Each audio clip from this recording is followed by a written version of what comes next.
En la clase de hoy se pasaron 5 minutos,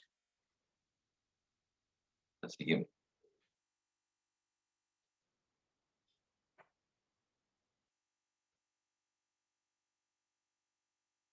bueno, para comenzar la clase vamos a repasar un poquito el tema de los talleres o las entregas de estudio de mercado. Y quiero volver a resaltar o remarcar de que en la parte uno, que yo ahora paso a compartir,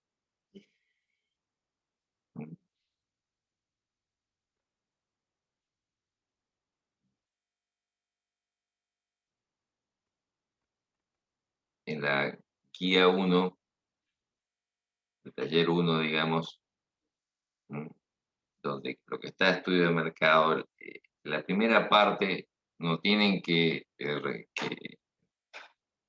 colocar en el informe, en el trabajo. Y eso es digamos, unas preguntas o unos detalles para definir el producto tal como tienen que ser.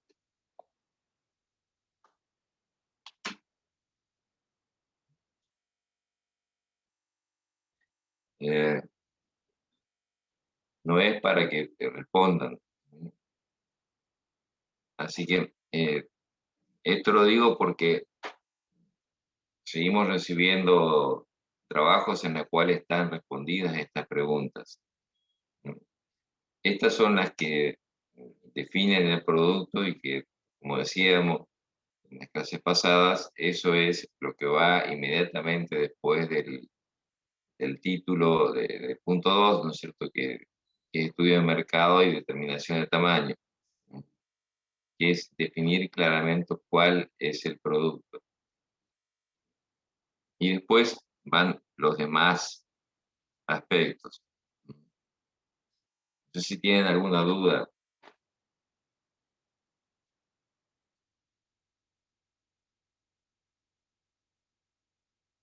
¿Me escuchan todos? No me pongan en el chat porque no veo, así que, Se escucha, profe, sí, perfecto. bueno, perfecto, hablen entonces.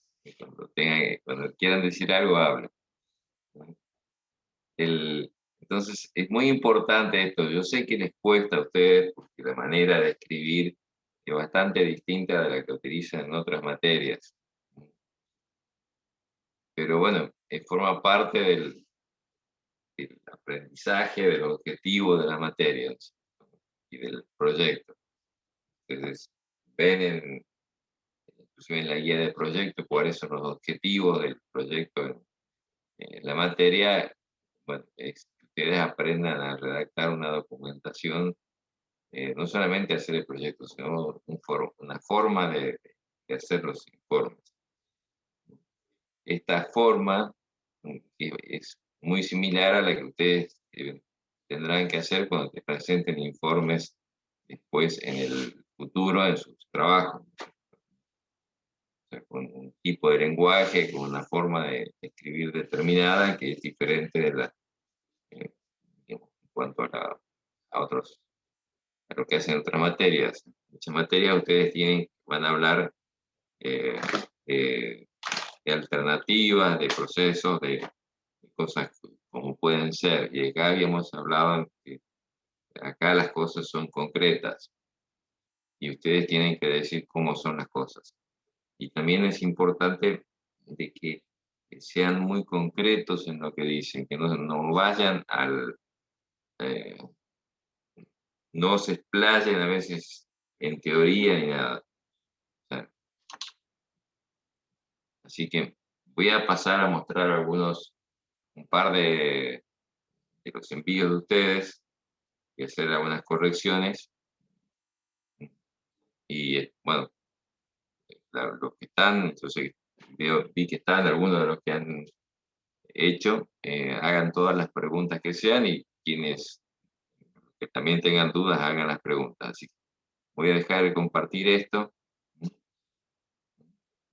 y antes de dejar de compartir, vamos a repasar esto. Ustedes tienen que empezar escribiendo en lo que es este punto, ¿no es cierto? La parte 2 sería que estudio mercado, que son los bienes a producir. Y ahí está en las descripciones de los productos. Puedo decir que las descripciones, en principio son, la primera es una introducción de la descripción comercial del producto, y otra después van a hacer las descripciones técnicas. Así que vamos a, dejo de compartir y voy a compartir un trabajo.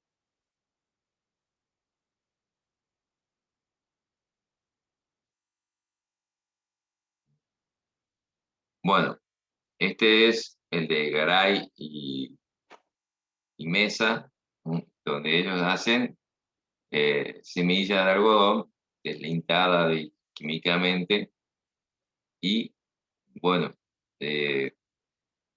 están ustedes, Sí, profe, acá estamos. Ahí le quería comentar que abajo estaba descrita técnicamente el producto, digamos.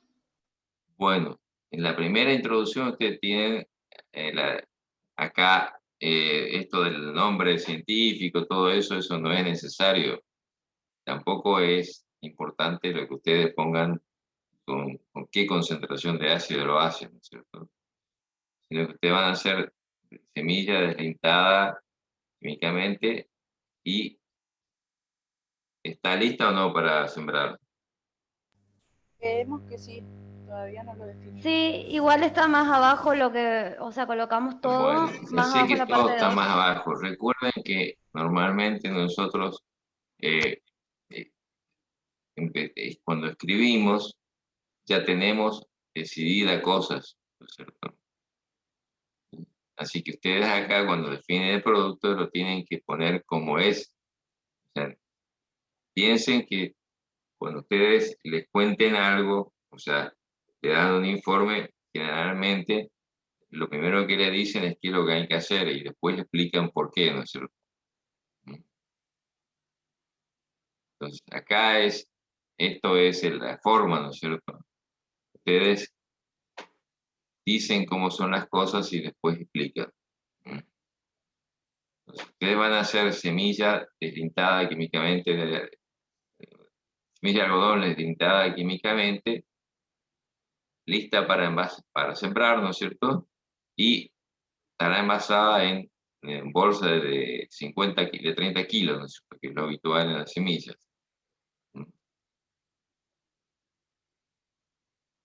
Bueno, eso sería el producto, ¿no es cierto? Para ser utilizada en las provincias de productoras de algodón, ¿no es cierto? Sí, sí. Bueno,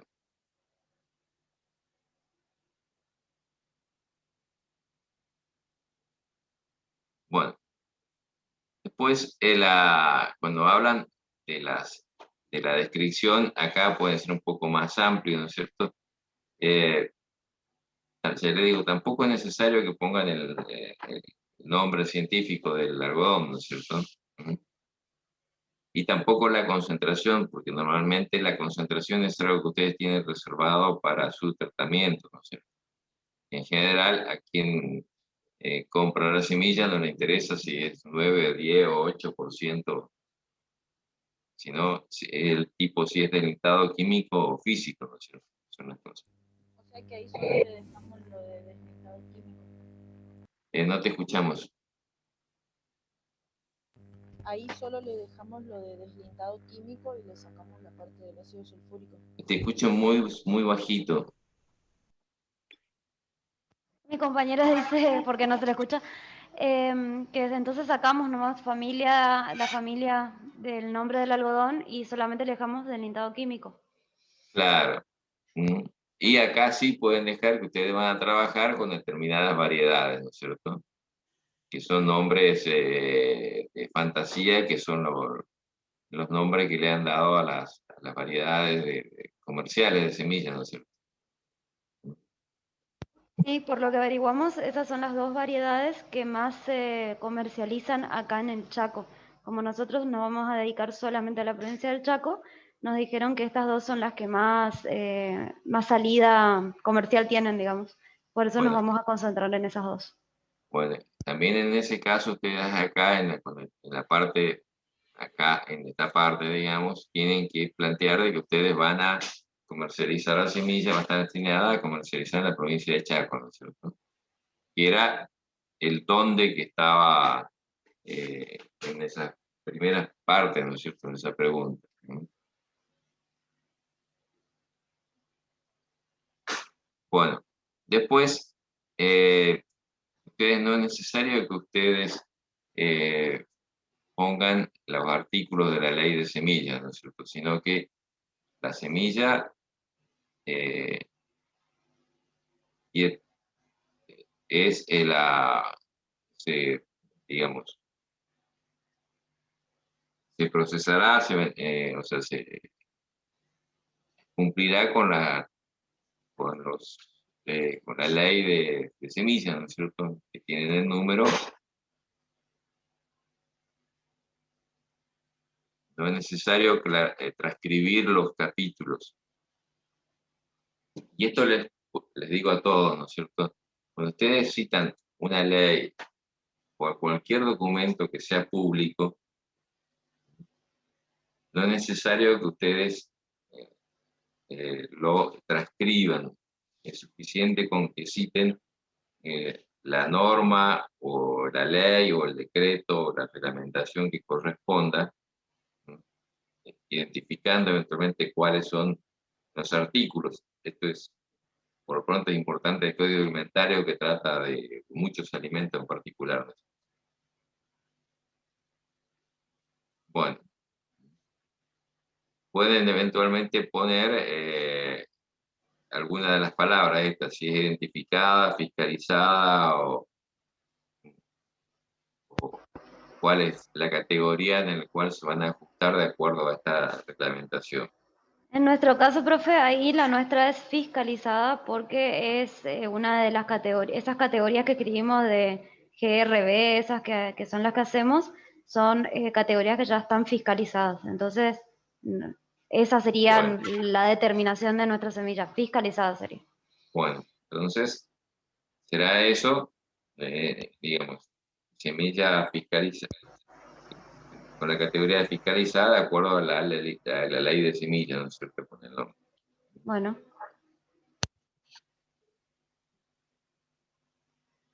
Bueno, bueno, acá no tiene nada en su producto. Seguramente le va a quedar, no sé si queda algo del Inter, si queda sí, aprovechable o no.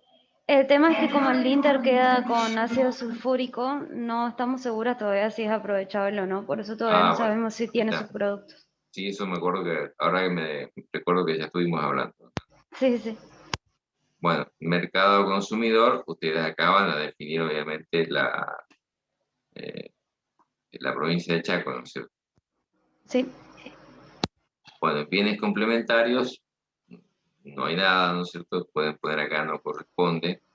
Ujú. Y en bienes competitivos tampoco hay, o sea, lo único que puede ser, digamos, no hay otra, digamos, uno va a Creo que competir. solamente la semilla que proviene del del deslintado físico, porque la Bueno, ley lo que te dice es que vos podés comercializar semilla deslintada físicamente solamente cuando el abastecimiento de la semilla deslintada químicamente no es suficiente para abastecer a todos los productores. Entonces ahí bueno, sí, entonces ustedes esto es lo que pueden poner ahí, ¿no es cierto? bueno, bien. Mm. Bueno, mercados, mm, en el ámbito de análisis ustedes van a poner acá, en este caso, la provincia de Chaco, ¿no es cierto? Sí, Y acá, no sé si tienen datos históricos de la semilla, pero de pronto ustedes pueden poner buscar alguna relación en función a la cantidad sembrada, ¿no es cierto? Que sí es un dato. Tenemos algo de lo que es precio y de volumen, así que también ahí le queríamos consultar si también podríamos ponerle algunos gráficos o algo de eso para todo, sobre todo por la demanda proyectada a 10 años. Claro, bueno, ahí sí tienen que poner datos, ¿no es cierto? Mm. Sí, el resto creo que tenemos los datos, pero como tenemos demasiados datos, tenemos que mirar bien a ver qué nos sirve y qué no nos sirve. Bueno, sí, eso es, en general uno siempre tiene más datos, más información eh, de la que usa, ¿no es cierto? Sí, por suerte tenemos muchos datos, pero tardamos en relevarlos por ahí. Bueno,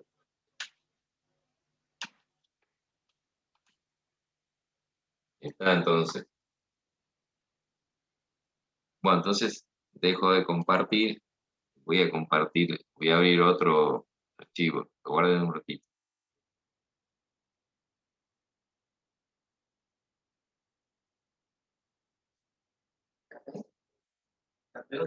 ¿No tengo un café?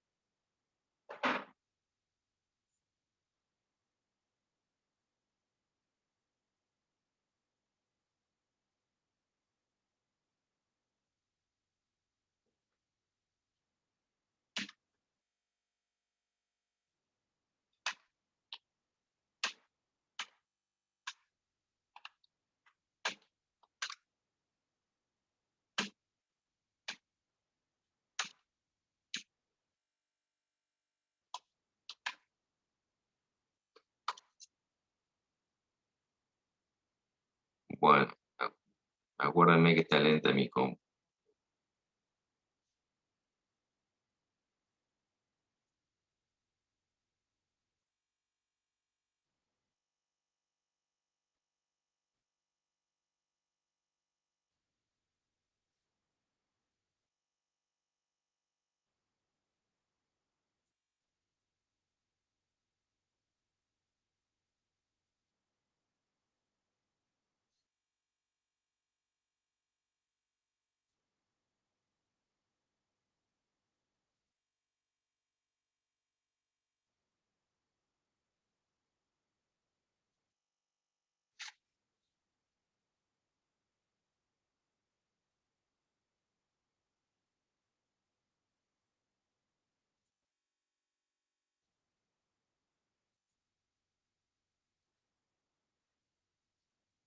Bueno, este es otro trabajo, y, que en este caso era la producción de este de acá Sensai y no recuerdo ahora quién es el otro. Ah, y de nuevo, Y del Bo, exacto. Bueno, ¿qué hacen?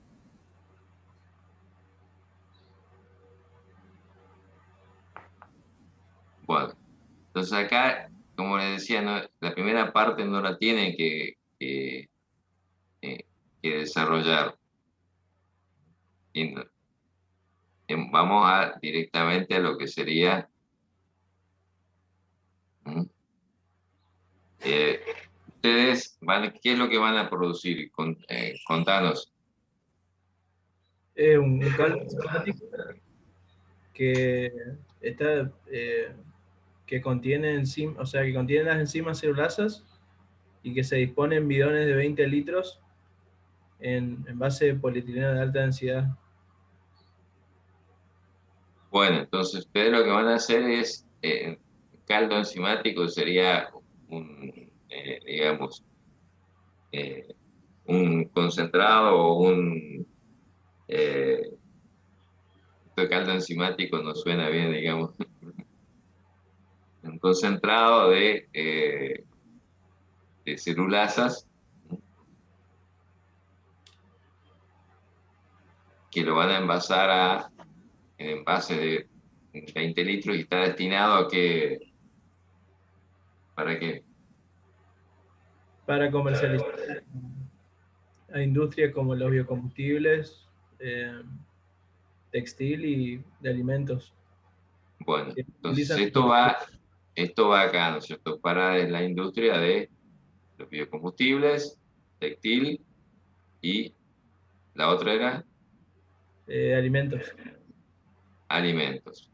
Bueno, acá ustedes tienen que tener en cuenta que si van a consumir, que entregar para alimentos, seguramente tendrán que tener certificaciones distintas, ¿no es cierto?, que para las otras. Esto se lo planteo más que nada por la parte de ingeniería, ¿no es cierto? También obviamente por la parte de mercado, ¿no es cierto? Y Bueno, respecto a las certificaciones, yo encontré para alimentos, pero para por ejemplo, para qué se hace en la textil o en la de biocombustibles, no encuentro. O sea, sé para qué se va a aplicar, pero no encuentro alguna normativa. bueno, si ustedes van a cumplir para la parte de alimentos, o sea, en principio tienen que cumplir con esto, BPM y POE, ¿no es cierto? Que acá es suficiente con que ustedes digan que van a cumplir con el código alimentario. O sea, Y porque con eso está, no sé, no sé si ese producto está tipificado dentro del código alimentario o no. no, de lo que yo encontré, solamente menciona que la celulasa se puede utilizar con ciertos fines y nada más, y después lo que explica es en general de las enzimas. Bueno, entonces, ¿mm? Pueden plantear esa parte, ¿no es cierto? Eh,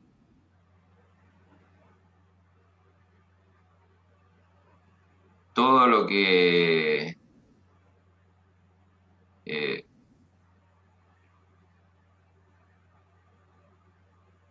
en estos cuadros, bueno, el programa de producción decíamos que lo vamos a poner después y que lo vamos a ver con la parte de ingeniería, ¿no es cierto?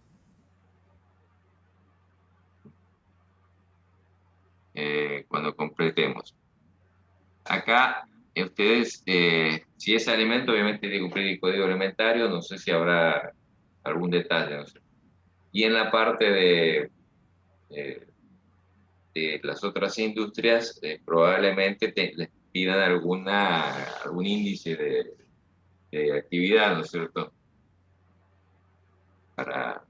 Tiene que haber alguna indicación o algo aunque de pronto cueste encontrarnos. O sea, no es algo que uno encuentre fácilmente, es algo que esté muy metido en el área, ¿no? Pero habrá algún parámetro de calidad que pueden por ahora dejarlo sin escribir, ¿no? Está Bueno, su producto, no sé si quedan sus productos, pero probablemente les quedan. En todo caso, bueno, acá dicen que no tienen, ¿no es cierto? Bueno, entonces hablan de que es un bien de demanda intermedia y ustedes van a desarrollar las industrias, ¿no es cierto? La textil, la biocombustible y la de alimentos, ¿no?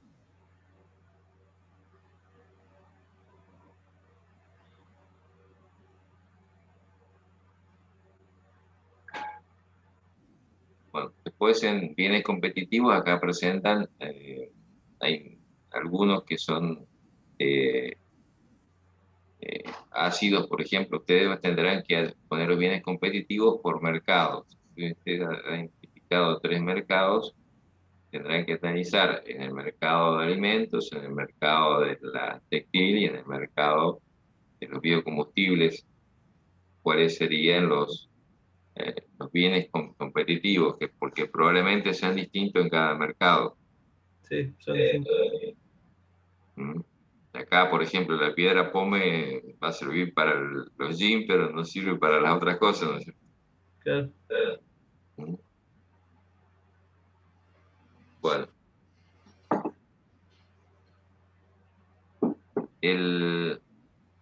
acá están, bueno, algunos de los productores, ¿no es cierto? Bueno, en el mercado nacional, ustedes plantean el mercado nacional, está bien.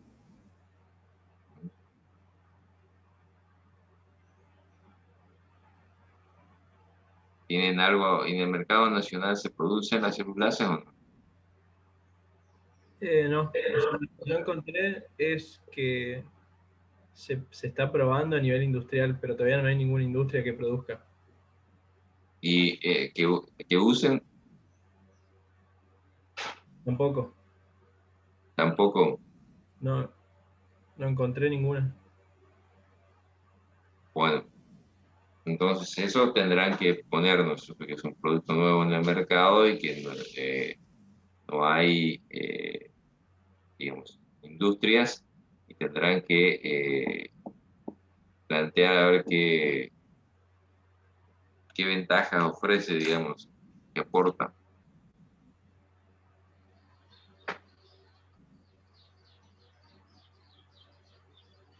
Eh,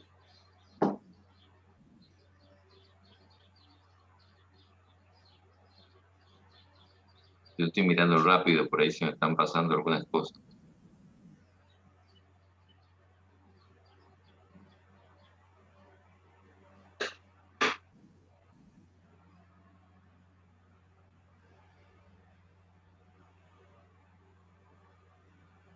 Bueno, acá ustedes lo han puesto que no hay, ¿no es cierto? Y cuáles son los principales productores. Sí, o sea, no tenemos Argentina. Claro, ustedes yo creo que tienen que reorganizar un poco la redacción y simplificar en algunos casos, ¿no?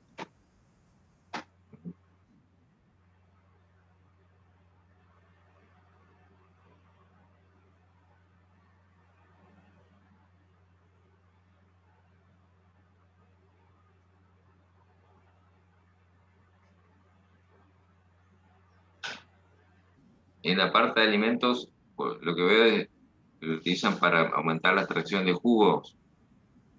Sí, Y esto en particular,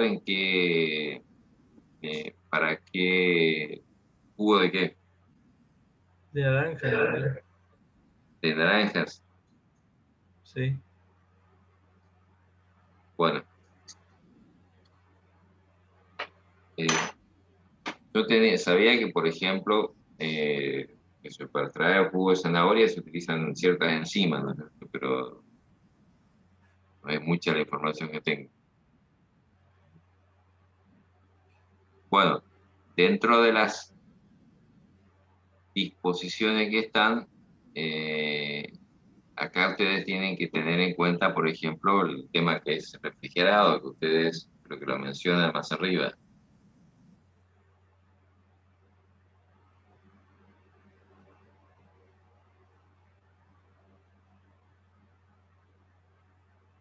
sí, colocamos en qué temperatura hay que refrigerarlo y cuánto tiempo se va a mantener esa temperatura. Claro, pero seguramente en el transporte también lo tendrán que hacer de esa manera. Sí,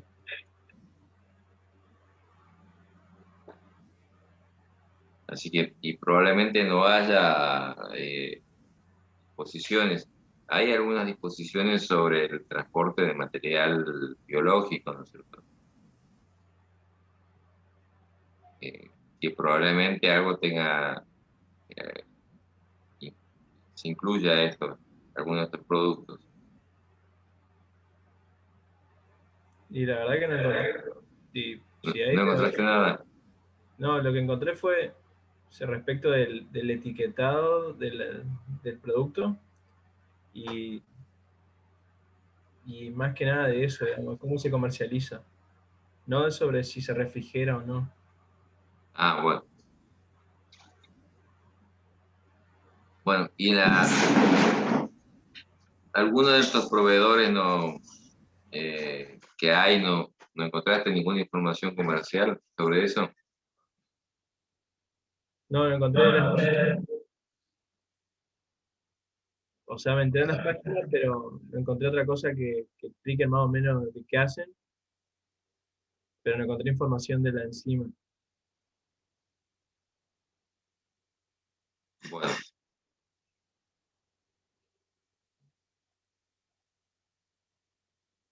bueno, entonces lo que les pido a ustedes es que ajusten un poco la redacción, ¿no es cierto? Y bueno, que muchas de las cosas que están acá en la primera parte, después las tendrán que ir acomodando en la parte 2, ¿no es cierto? En lo que tienen que presentar.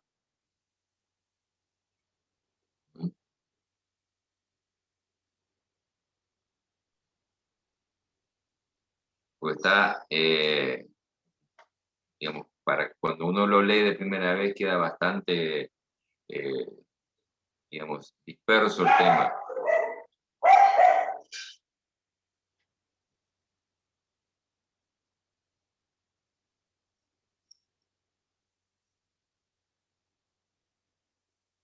¿Preguntas? No, profe, con lo que digo, ya me alcanza. Muchas gracias. Bueno, en la segunda parte, bueno, que yo no la tengo acá ahora, también tenía algunas observaciones, ¿no es cierto?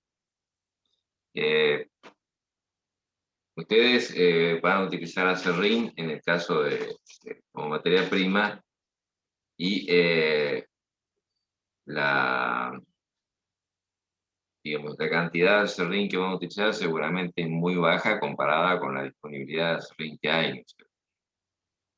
Sí, Así que eh, desde el punto de vista del abastecimiento de materia prima no van a tener dificultades. Tampoco entra a que ustedes entren a mencionar qué se hace con el acerrín, digamos, si lo ponen en parva, no en parva, sino simplemente que es un desecho de la industria de la madera, ¿no? está perfecto.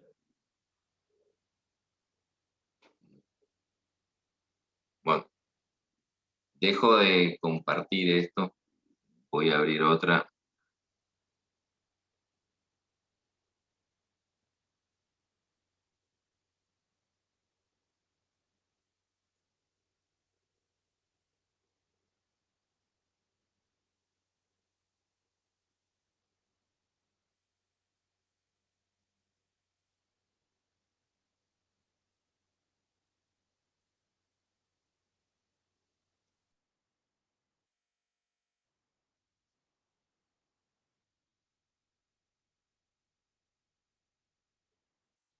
Bueno, en este caso es el trabajo de Estireno, digamos, el de Bessoni y Campestrini. Bueno, el bien a producir está bien, solo único que tienen que aclarar si solamente van a vender en Argentina o piensan exportar. También, ¿no es cierto? Esta, profe.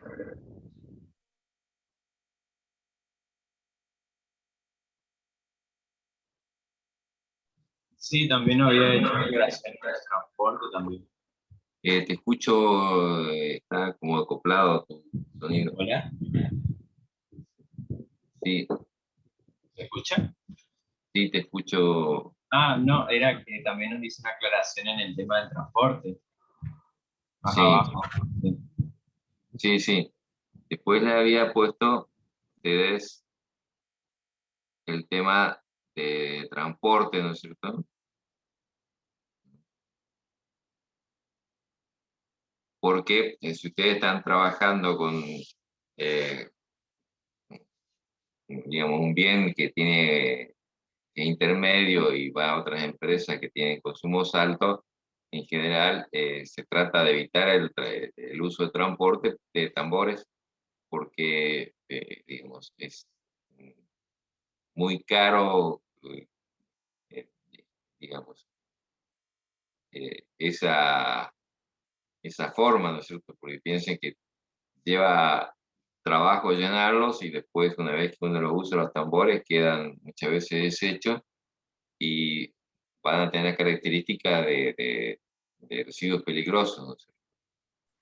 Sí, profe, la verdad es que no encontramos nada de información, pero con Juanfra también decíamos que es muy probable que se transporte a granel porque era lo más conveniente, porque por lo general siempre estos productos se suelen transportar a granel en los camiones estos, que no me sale el nombre. Eh, pero bueno, la única forma que encontramos que comercializaban era de estos tambores, pero vamos a seguir buscando y no sé si vamos a hablarle a Pampa para ver cómo exportan también ellos, cómo les venden a las otras industrias. Mira, en general, cuando se transportan, se exportan, inclusive cuando se maneja internamente eh, transportes a granel, se utilizan o camiones, tanques, ¿no es cierto? O bien lo que se llaman isocontenedores. Los isocontenedores son tanques que están en una estructura que conforma el tamaño de un container. ¿Mm? Esta, profe, vamos a averiguar también de eso. Yo sabía que era muy probable que en los camiones tanques es seguro, pero vamos a averiguar también lo de los isocontenedores. Para que ustedes eh, saben lo que es un isocontenedor.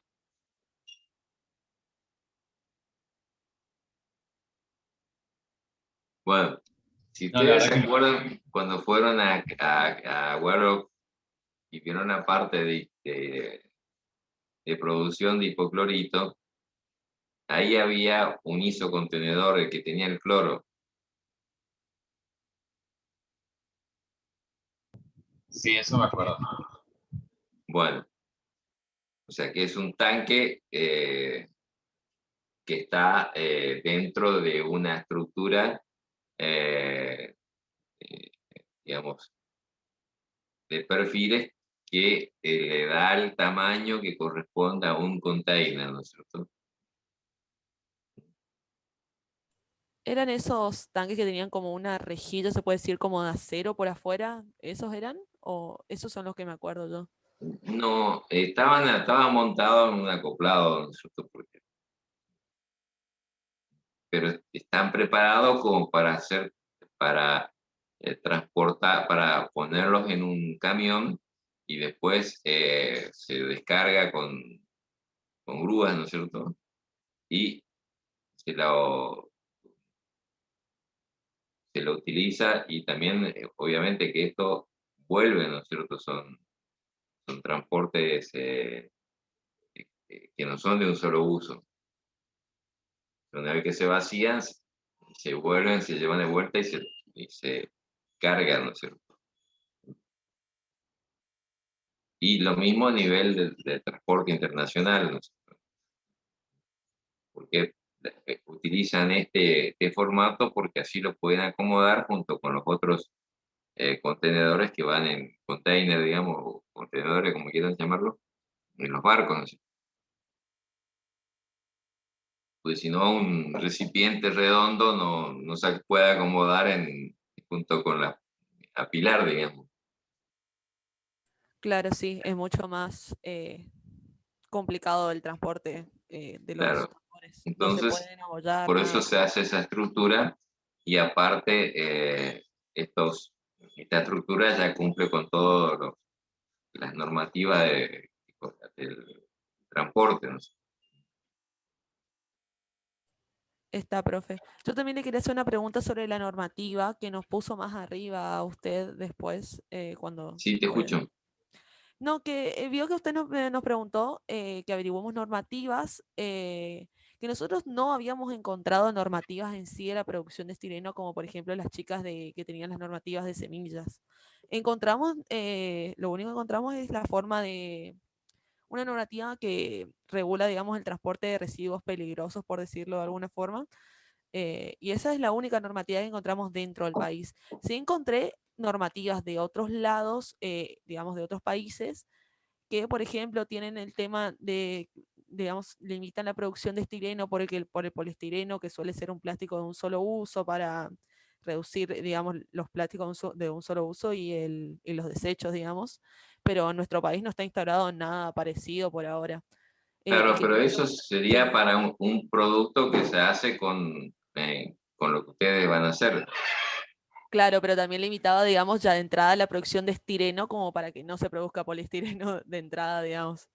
Bueno, acá, o sea, por la característica del bien, por ahí es difícil, ¿no es cierto? Pero de pronto puede ser que tengan eh, algún límite, una pureza, digamos, Ah, ok, ok. Está. grado de Y pureza, o también puede ser que para el transporte se agregue ciertos aditivos que estabilicen, ¿no es cierto? sí, eso lo pusimos más abajo. Juanfra sabe bien esa parte. Como un inhibidor, una Claro, cosa se le así. ponen inhibidores, sí. Sí, podemos decir un catalizador que frene la reacción, digamos. Claro, exactamente eso Sí. es lo que es. Sí, sí, porque si no reacciona porque es altamente reactivo el estireno. Claro, Ese, el TBC, el ese es TBC, el inhibidor. terbutilcatecol, sí. Entonces suele usar, o sea, en muchos productos se utiliza algunos inhibidores de este tipo, ¿no? Sí, sí, y más para el transporte. Claro, Sí. ¿Y a qué se refería, profe, cuando nos puso en normativas de clientes? Cuando nos porque en puso general muchas veces las normativas no está dada por normas oficiales, digamos, de leyes o decretos o normas IRAN, sino que a veces son los clientes quienes te ponen las normas. buenísimo, profe. Y eso tendríamos que buscar en los proveedores de estireno, digamos. Sí, pero tampoco se maten, ¿no es cierto? Ahora, o sea, probablemente cuando ustedes en el transcurso del año, digamos, mientras vayan buscando información, puede ser que aparezca. Y si no, pongan esto directamente que se ajustarán a las especificaciones de los clientes. Perfecto, profe. Buenísimo. O sea, Dale, pues. esto de ajustarse a las especificaciones de los clientes suele ser algo normal, ¿no es cierto?, en muchas industrias, que uno tiene que cumplir con lo que requiere el cliente, eh, que a veces no está esto normado. No sé si a vos te tocó algo, Daniel, si me podés ayudar en esto.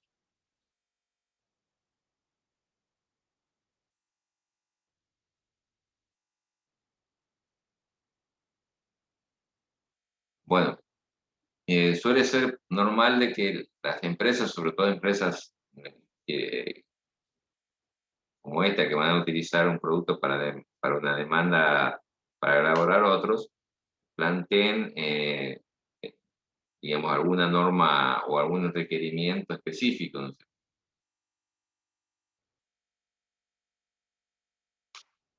Y los proveedores se tienen que adecuar a eso, ¿no?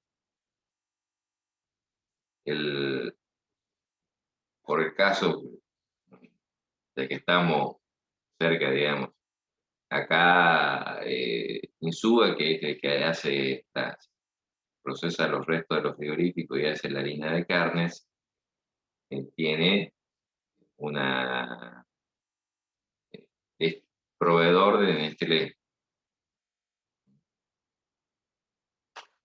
Eh, y me van a decir, ustedes no comen harina de carne, ¿no es cierto?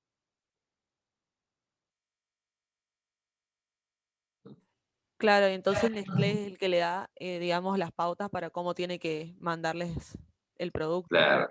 Entonces, Está. aparte de cumplir con todo lo que requiere, en este caso, SENASA, que es quien regula eso, tiene que cumplir con lo que pide Nestlé que de pronto son a veces límites mucho más exactos, precisos o alguna característica diferenciada.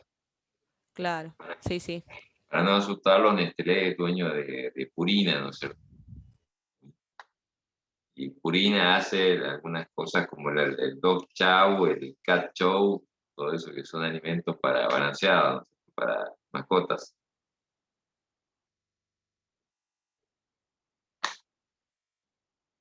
Así que muchas industrias suelen tener especificaciones particulares que son a veces más estrictas que que las normativas que hay estatales, ¿no es cierto? O pueden tener alguna diferencia, ¿no es cierto? Perfecto, profe. Si encontramos entonces, le vamos a completar con eso. Vamos a buscar más que nada las empresas que producen estireno y caucho sintético, que ellos seguramente van a tener una pureza Claro, que van seguramente a le van a requerir. poner algunos límites, ¿no es cierto? Aparte, probablemente, digamos, la pureza también está relacionada con la estabilidad, ¿no es cierto? Claro, sí, sí. Bueno, esto es más o menos lo que yo tenía para comentarles a ustedes, ¿no es cierto?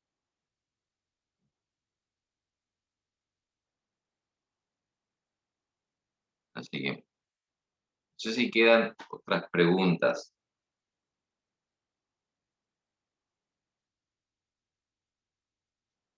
Para ustedes, para otros, no sé si... De mi parte, no, profe, ya me saqué las dudas. Gracias.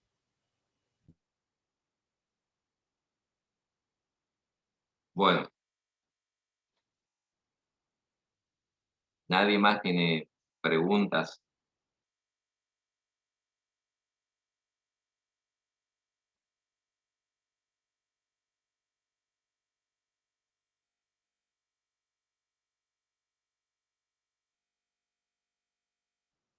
Bueno, entonces voy a hacer otra presentación.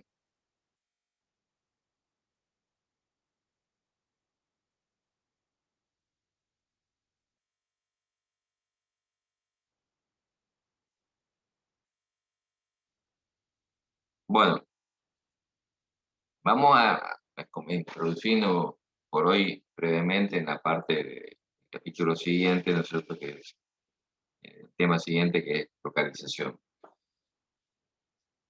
Así que ustedes ya tienen en el campus el material, ¿no es cierto? También está el taller, ¿no es cierto? Esto está en el taller 3. La parte de localización está vinculada a la parte del mercado, los aspectos. Bueno,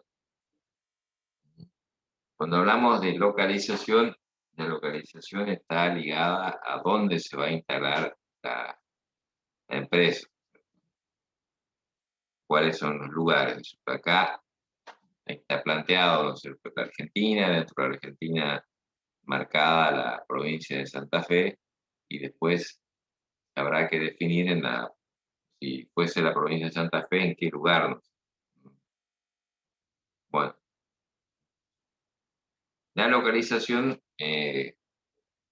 tiene efectos sobre distintos aspectos del proyecto. Uno de ellos es los costos. Uno de los objetivos que se busca cuando uno hace la localización es minimizar el costo total, ¿no es cierto?, el costo general. Pero también hay otros aspectos, como por ejemplo el tema de la tecnología a usar. En general, las empresas, uno busca tener la mejor tecnología, ¿no es cierto? Pero en muchos casos, cuando utiliza tecnologías muy avanzadas, de pronto tiene que tener presente de que si uno eh, tiene, digamos, tecnología, podemos decir, de última generación o que sea muy complicada, probablemente cuando tenga algún problema tenga que traer profesionales de Buenos Aires o inclusive del exterior para que preparen los equipos. Entonces, si uno está en un lugar muy lejano, más que lejano, podemos decir incómodo, digamos, puede ser muy costoso traer los técnicos para que le hagan la reparación, ¿sí? Piensen que si están acá en una ciudad, puede ser San Peña, ¿no es cierto? O qué sé yo, vamos a poner en Casa de Corrientes, ¿no es cierto? Bellavista. Tiene que venir un técnico de Buenos Aires. Ese técnico seguramente va, bueno, ahora están bastante restringidos los vuelos, pero vendría en avión, ¿no es cierto? Y lo cual después hay que trasladarlo. Y todo ese traslado, que a veces son 200, 300 kilómetros, lleva también 2 o 3 horas. Y eh, otro tanto para la vuelta, ¿no es cierto? Y después hay que coincidir con los vuelos y hay todos. Entonces, cuando tengo algo que traer gente especializada de, pongamos, lugar más cercano, que Buenos Aires, seguramente para tener el técnico en la fábrica que me plantee la solución, y voy a tener que tener por menos 3 días. Y son 3 días que tengo que pagar al técnico, más todos los gastos asociados. Más, obviamente, la fábrica parada, ¿no? Distinto sería si yo estuviese en el Gran Buenos Aires, donde el técnico puede estar en horas, ¿no es cierto?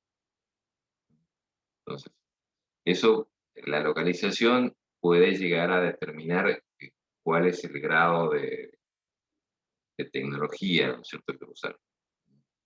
Eso tienen que tener en cuenta. Y a veces uno, en lugares lejanos donde están los servicios técnicos, tiene que adecuar digamos, tener un grado menor de desarrollo. Entonces,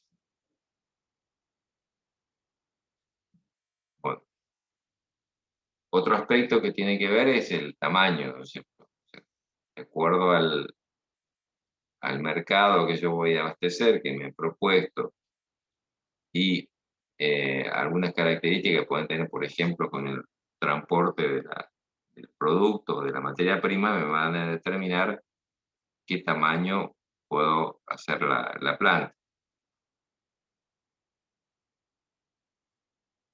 Piensen, por ejemplo, que si yo tengo un transporte de helado, por poner algo sencillo, ¿no es cierto?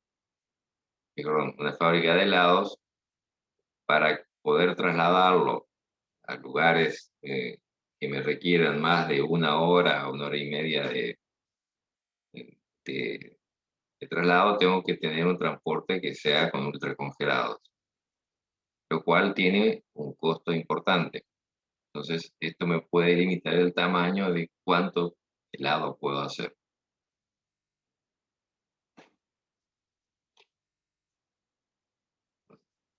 O puede ser desde el punto de vista de la disponibilidad de la materia prima, ¿no? Cuál sea lo que tengo. También tiene que ver con las inversiones. Y acá esto tiene que ver mucho con el lugar exacto donde yo me voy a instalar. Puede ser que los terrenos en algunos lugares sean muy caros, o en determinados lugares me requieran algunas inversiones adicionales, como por ejemplo acceso. Así que son factores en los cuales incide la localización, a veces en forma bien directa y en otras cosas en forma indirecta. Puede haber otros aspectos, ¿no es cierto? por ejemplo, la parte que está ligada a la parte de efluentes, donde si yo tengo una cantidad importante de efluentes, me condiciona los lugares en los cuales yo puedo instalar. Bueno, en general, cuando hablamos de localización, vamos a hablar de macrolocalización y de microlocalización.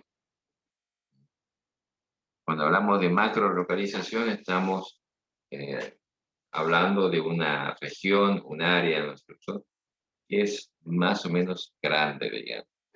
Podría ser, por ejemplo, el Gran Resistencia, o el Gran Corrientes, entendiendo Gran Resistencia como el conglomerado que hace Vilelas, Barranquera, Resistencia, Fontana y Tirol, ¿no es cierto? En Corrientes, bueno, más, en menos, digamos. Pero esta es lo que podríamos llamar macrolocalización. Y después, cuando hablamos de microlocalización, vamos a hablar de definir exactamente el lugar donde se va a instalar. O sea, definir un lugar físico con lo que podríamos decir la dirección correcta. ¿No? O sea, siempre se va a plantear en dos niveles. Pues más adelante vamos a ver cuáles son los factores que influyen y cómo tenemos que valorar, qué tenemos que valorar en la macrolocalización, que tenemos que tener en cuenta especialmente en la microlocalización. Bueno, hay distintos criterios para la localización. Hay criterios económicos. Los económicos son lo que estábamos hablando. La mejor sería decir que la mejor localización es aquella que me asegure el menor costo del producto. Tengan en cuenta que el costo del producto está asociado a los costos de producción, ¿no es cierto? O sea, están en todo el proceso productivo, pero también en los costos de administración y los costos comerciales. O sea que hay que tener en cuenta digamos, el costo del producto en condiciones de ser entregado al cliente. Y en muchos casos también el proceso de distribución. Entonces, todo esto tiene que incorporarse en el análisis para definir cuál es el mejor lugar desde el punto de vista económico. Bueno, los otros pueden ser criterios estratégicos, ¿no es cierto? O institucionales, ¿no es cierto? O, por último, los emocionales. Y vamos a ir viendo un poco esto, ¿no es cierto? Criterios económicos es en lo que estaba hablando recién, ¿no es cierto? La localización que optimice la rentabilidad. Los estratégicos están relacionados con aspectos de la estrategia empresaria. ¿No? La estrategia empresaria está relacionada muchas veces con, puede ser que ubicar o, digamos, instalarse en algún lugar con el objetivo de evitar que se instale la competencia. Entonces, ocupar un área geográfica, un mercado, donde saber que si uno está instalado en ese lugar, tiene alguna ventaja competitiva y de esa manera mejora la posición de la empresa. Así que esto es alguno de los, a esto hablamos de criterios estratégicos. Pasa que a veces los criterios estratégicos, como están ligados a aspectos de decisiones de la empresa en particular, son difíciles de saber, ¿no? Porque las empresas no suelen hablar de cuáles son sus estrategias de negocio en estos aspectos. Porque uno la declara estas estrategias, lo que hace es advertir o o sea, perder esa ventaja competitiva que tiene. Entonces, pero muchas veces hacen esto con este tipo de decisiones, digamos, ocupar mercado o eventualmente, digamos, captar alguna materia prima que si no estaría, lo haría la competencia. Bueno, otro de los criterios que estaba mencionando son los criterios institucionales. Los criterios institucionales están ligados a que, por ejemplo, la actividad que tenga complemente alguna otra actividad de la empresa. Entonces, digamos, esa ubicación optimiza o, digamos, actúa de forma sinérgica con otras actividades de la empresa y de esa manera contribuye mejor al desarrollo. En otros casos, puede ser que las empresas sean cooperativas, ¿no es cierto? En el caso hay varias cooperativas que por su vínculo con sus socios no se van a ubicar fuera de ese lugar por este criterio, digamos, porque priman decisiones de carácter institucional.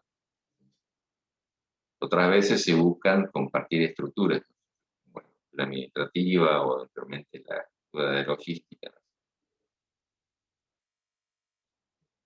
Y por último están los que se llaman los criterios, en realidad no es criterio, digamos, emocionales, digamos, que es cuando la empresa se instala donde el empresario o el emprendedor quiere por una, digamos, más que por criterios económicos, por la identificación con una zona, con el lugar donde vive. Es este es, a veces es el criterio que prima en las empresas chicas, donde no hay otro análisis que otra opción de localización, por lo menos a nivel de macro localización, que no sea la que está ligada digamos, a la pertenencia a alguna ciudad. Esto es importante porque muchas ciudades deben su desarrollo, su avance a la ligazón de los empresarios con un determinado lugar, más que a priorizar los aspectos de rentabilidad.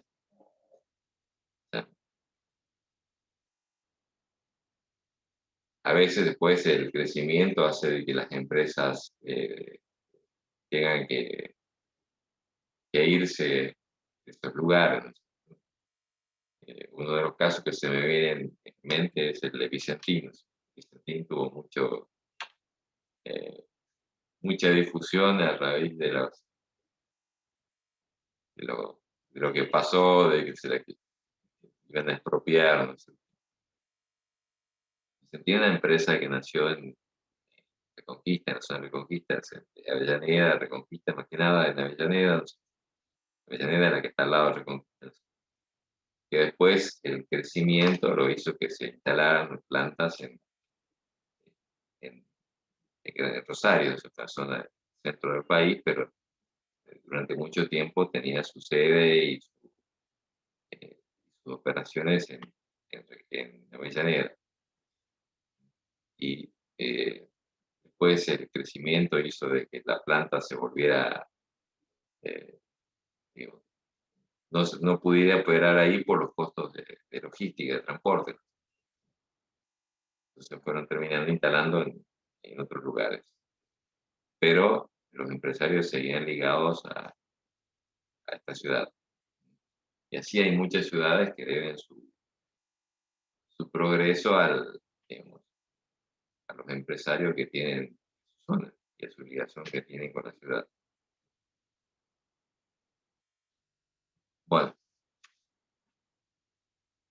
Las niveles de localización, como habíamos hablado, hablábamos de macrolocalización y microlocalización. Así que para definir la la localización, o sea, qué es lo que tenemos que tener en cuenta, vamos a hablar de factores. Yo voy a llegar hasta acá y en el viernes vamos a ver la parte de los factores y vamos a profundizar con los factores que influyen en la localización. Así que vamos, con esto cerramos la clase de hoy. Seguramente el viernes van a tener clase con el ingeniero García. Van a desarrollar. Muy bien, profe. Perfecto, perfecto, profe. No sé si tienen preguntas.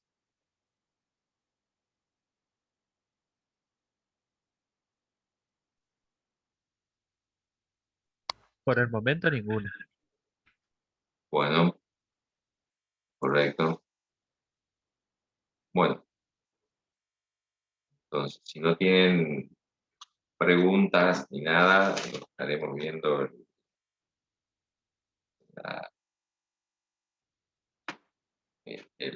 las próximas clases. Les comento, ¿no es cierto? Si ustedes tienen por ahí tiempo, hay un par de eventos sobre administración y sobre ingredientes que están subidos ahí al grupo de Facebook. El miércoles y el jueves, ahí, si les interesa, bueno, se ve. Miércoles hay de management, que es la verdad que están excelentes las conferencias. Y el jueves hay uno sobre ingredientes que refuerzan el sistema inmunológico, que ahí probablemente a algunos les interese. Que es al mediodía, eso, a las 10 horas de México. Está organizado por una empresa, digamos, se llama The Food Tech. Son también excelentes las disertaciones. Dale, profe, muchas gracias. Así que, bueno. Si no tenemos más, nos vemos en próximas clases. Bueno, profe, muchas gracias. Hasta el viernes. Bueno, Gracias, profe. Nos vemos en la Gracias, próxima profe. clase. Hasta luego. Chao, profe, hasta luego. Muchas gracias.